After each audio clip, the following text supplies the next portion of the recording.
Yo, what is up everyone? This is OJ over here from PlayerEssence.com and welcome to another PE discussion that I have here for you guys. So today we're going to be talking about the controversial comments coming from the Moon Studios developer about Nintendo NX development kits. So he was a little upset that Nintendo has not given him yet a development kit, and there's a lot of secrecy surrounding the product, especially if he thinks, or he said that it's going to launch in 2016. And one of his statements got a lot of people riled up, especially when he said that he can guarantee, with some quotations, that the Nintendo NX will not have third-party support. When I first read that, because I actually already talked about what this developer said, I did not read that as literally he meant every single third party. There's going to be no third-party support on there. I thought he was talking about it facetiously.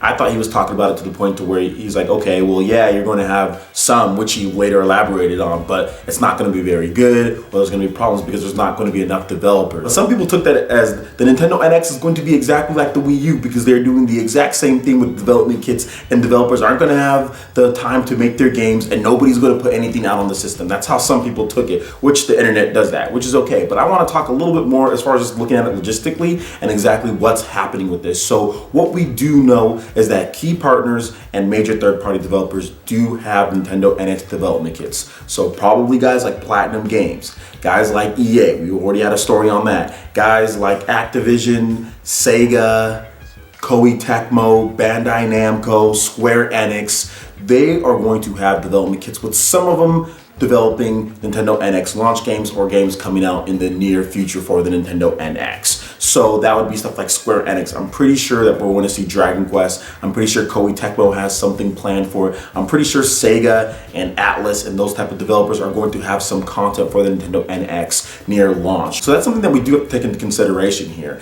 He's a little upset because the more of the little guys, the independent studios, are not getting development kits, and that's what he meant by third-party software, third-party developers, in my opinion. Obviously, I'm pretty sure he knows, he reads the news and stuff, and he's probably heard that, yes, the big guys do have development kits, but he's talking about more of the broader range because there are far more indie developers and far more independent studios than major third-party studios, which is just a fact. Most of the time, you're going to see indie games being released on all these platforms. So the majority of games coming out for any system are going to be smaller titles just because there's a lot more indie developers around. So when he said that, that's how I took it, but that's not how a lot of other people took it. People took it in a very different way, saying that it's going to be exactly the same.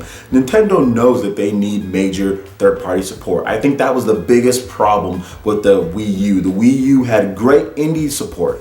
A lot of indie developers signing up to make games on the Wii U. Nintendo went out of their way to make sure that they can accommodate them in as many ways as possible within the limitations of the Wii U system. But with the Nintendo NX, as far as launch goes, they need to make sure that they have quality ports, and that was the biggest thing. The Nintendo Wii U did have ports. They did have third-party games, but the quality of those games were not necessarily where Nintendo wanted them, or even probably where the third-party developers wanted them, but that hand might have been partially dealt to them by the Nintendo Wii U's architecture. So making sure that third-party developers get these kits and have all the support and all of Nintendo's tech team working with them to ensure they know the system is probably the best way to go about it, to ensure that the launch games and the launch ports are not crappy. And I think that's the biggest thing, because there was a bad communication with the Nintendo Wii U. I think a lot of developers and indie developers and people did get development kits, but there just wasn't enough Nintendo manpower to work through all of the issues from this foreign system developers were having problems with as far as getting their games up and running.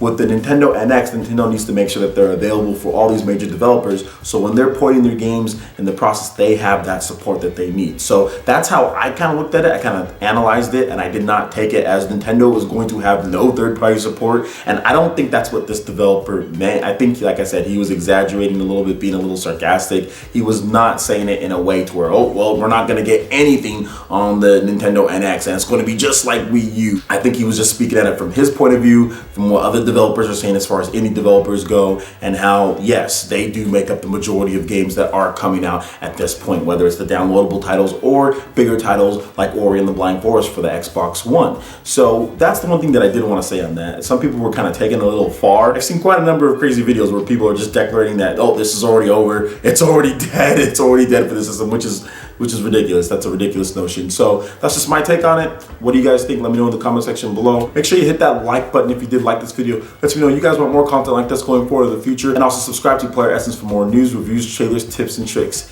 Thank you so much for watching, guys, and we will see you for the next video. And remember, game on. Peace.